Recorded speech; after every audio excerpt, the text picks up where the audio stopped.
এমন পাঁচটা আমল আছে, যেই পাঁচটা আমল যদি কোনো কেউ করতে পারে আল্লাহ রাব্বুল আলামিনের কাছে প্রিয় হয়ে যায়। আল্লাহর কাছে প্রিয় হবে যারা, ঠিকানা জান্নাত পাবে তারা। সুবহানাল্লাহ। নাম্বার 1, আল্লাহর কাছে প্রিয় হতে হবে। আল্লাহর প্যারা বান্দা কারা হবে? হুব্বুন নাস, যেই ব্যক্তি মানুষদেরকে ভালোবাসে, আল্লাহ বলেন আমি তাকে ভালোবাসবো। আজকে দুনিয়ায় ভালোবাসা একদম বিদায় নিয়েছে, কথা বলেন ঠিক কিনা? কিন্তু না, অনেকে স্বামী আছে বলেন না হুজুর বউকে ভালোবাসি, আমি বলি না ভাই, বউকে আপনি ভালোবাসেন না, ভালোবাসেন শালীরে। এমন স্বামী দু একজন আছে না? না, কারা কারা আছেন দেখি? বউরে ভাল লাগে না, শালীরে ভাল লাগে। নাউজুবিল্লাহ বলবেন না? আবার অনেক বউ আছে স্বামীরে ভালো লাগে না, ভালো লাগে দেবররে। কথা বলেন ঠিক কিনা? এইগুলো কাজ নয়। আমার রাসূল বলেন হুব্বুন নাস, আল্লাহর জন্য মানুষকে ভালোবাসুন, আল্লাহর জন্য মানুষকে ঘৃণা করুন। আমরাও ভালোবাসতে চাই আল্লাহর জন্য, একে অপরকে কোন ইনশাআল্লাহ। এই জন্য আল্লাহর রাসূল বলেন, ও আমার উম্মত, আল্লাহ ফেরেশতাদেরকে ডাকেন, ডেকে বলেন ফেরেশতারা শোনো, পৃথিবীর অমুক গোলামকে আমি আল্লাহ ভালোবাসি, তুমিও ভালোবাসো। জিবরাইল ভালোবাসে, সব ফেরেশতারা ভালোবাসে। আল্লাহর রাসূল বলেন, ও আমার উম্মত, জিবরাইল ডেকে বলেন যাও সবাই মিলে আল্লাহর কাছে দোয়া করো এই বান্দার জন্য। জোরে বলুন সুবহানাল্লাহ। ফেরেশতারা মাসুম, যেই দোয়া করে সেইটাই কবুল। আল্লাহর হাবিব বলেন ফেরেশতাদের দোয়া আল্লাহ ফেরত দেয় না। ওই যে রব্বুল আলামিন যাকে সিলেকশন করলেন তার সম্মান মর্যাদা আল্লাহ রব্বুল আলামিন দুনিয়া এবং আখিরাতে বাড়িয়ে দেয়। 2 নম্বর, মা বোনেরা, হুব্বু সিমাইল কুরআন, বেশি বেশি কোরআন শুনবেন। বেশি বেশি গান নয়, বেশি বেশি সিরিয়াল দেখাও যাবে না, বেশি বেশি বেপরদায় চলা যাবে না। বেশি বেশি যদি কোনো কাজ করতে হয় 2 নম্বর হলো কোরআনে কারীম বেশি বেশি শুনবেন। জোরে বলুন ইনশাআল্লাহ। 3 নম্বর হলো ইত্তেবাউস সুন্নাহ, সুন্নাহকে অনুসরণ করতে হবে। সুন্নাহ আজকে সমাজে নাই, বেদাত বেড়ে যাচ্ছে। আমার মা বোন অনেকে আছে ঠিক মতো নামাজ পড়ে না, কিন্তু রোজাও ছাড়ে না, আবার মানত করে কুষ্টিয়ায় লালন শাহের মাজারে গিয়ে। কথা বলেন ঠিক কিনা? আল্লাহর কাছে যারা, কারো কাছে চাওয়া যাবে না, এটা হারাম এবং শিরিক। কথা বলেন ঠিক কিনা? আল্লাহর রাসূলের কাছে যান, সুন্নাহ অনুসরণ করেন। আল্লাহ পাক যেন সুন্নাহ অনুসরণ করার তৌফিক দেয়, পড়েন আমিন।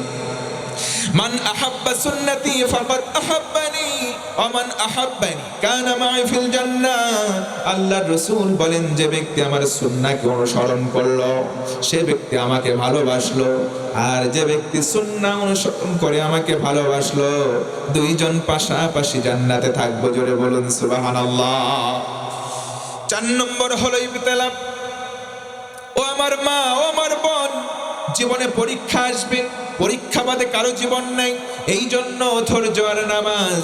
আল্লাহ বলেন ধৈর্য ধারণ করো, নামাজ পড়ো, আমার কাছে চাও, আমি আল্লাহ তোমাকে দেব। সুবহানাল্লাহ নাই। আজকে আমরা ধৈর্য ধরতে চাই না, নামাজ পড়তে চাই না।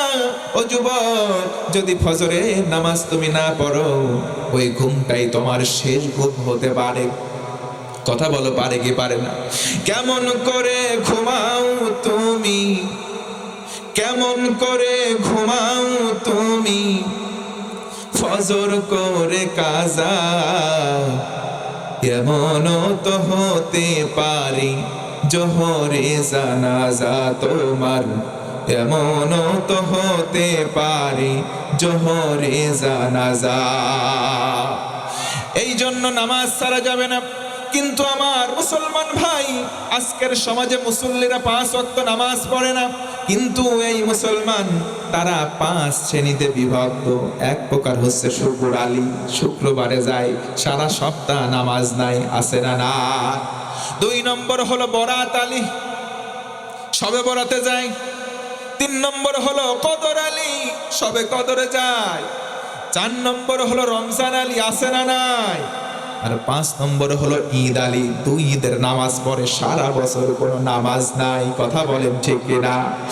আল্লাহ রাব্বুল আলামিন বলেন, في جنات يتساءلون عن المجرمين ما سلككم في سقر قالوا لم نك من المصلين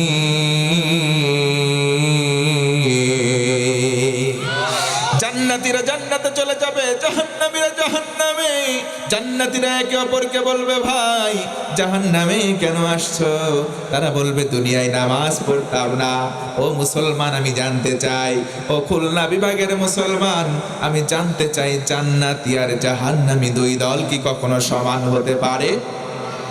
আল্লাহ রাব্বুল আলামিন বলেন, লা ইয়াস্তাওয়ি আসহাবুন নারি ওয়া আসহাবুল জান্নাহ আসহাবুল জান্নাতি হুমুল ফাইজুন।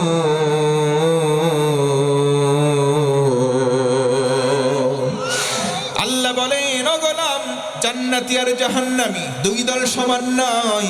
জান্নাতি হবে যারা চূড়ান্ত সফল এবং বিজয়ী হবে তারা। সুবহানাল্লাহ। আমরা সবাই জান্নাতি হতে চাই, এই জন্য 5 ওয়াক্ত নামাজ, ও আমার মা, ও আমার বোন, ও আমার ভাই, ও আমার বাবাজি, পা দুইটা বাড়ায় দেন, হাত দিয়ে বলে যাই 5 ওয়াক্ত ফরজ নামাজ আমরা ছেড়ে দেব। জোরে কোন ইনশাআল্লাহ। 5টা আমলে আল্লাহর কাছে প্যারা হওয়া যায়। 5 নম্বর আমল হলো আমরা শেষ ভালো করব। শেষ ভালো যার, সব ভালো। শেষ ভালো আমাদের আখিরু কালাম, লা ইলাহা ইল্লাল্লাহু মুহাম্মাদুর রাসূলুল্লাহ। আমরা যেন শেষ কথা লা ইলাহা পড়তে পারি কোন ইনশাআল্লাহ। এই যে লা ইলাহা পড়তে পারার কি সৌভাগ্য! তিরমিজি শরীফের হাদিস, আমার রাসূল বলেন, একটা বান্দা সেদিন গুনাহের জর্জরিত হয়ে যাবে। ময়দানে মাহশার মিজানের পাল্লা কায়েম করা হবে, দাড়ি পাল্লা। সবাই বলেন, কি পাল্লা?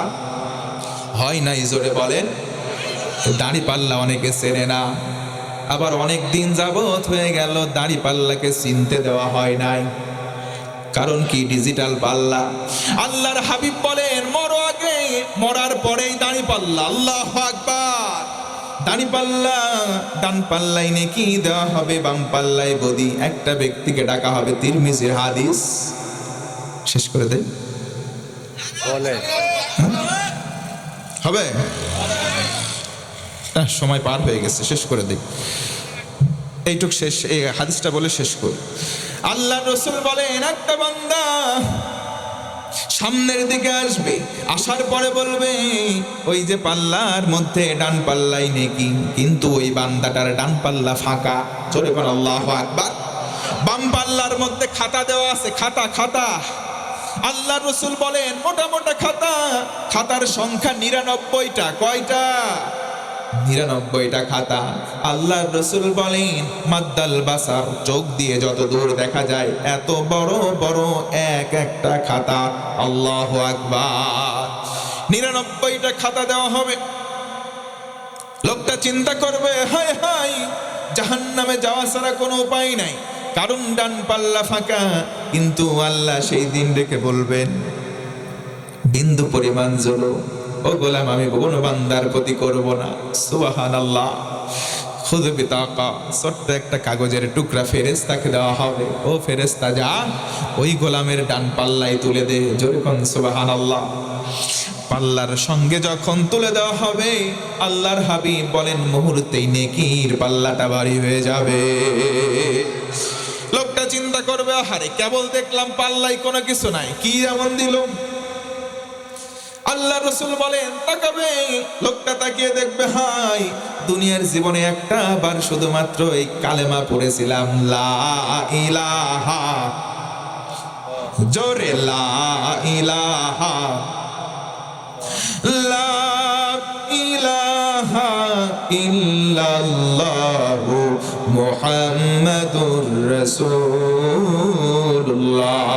এই মধুর কালেমাটা সেই কাগজের টুকরায় লেখা আছে। জোরে কোন সুবহানাল্লাহ।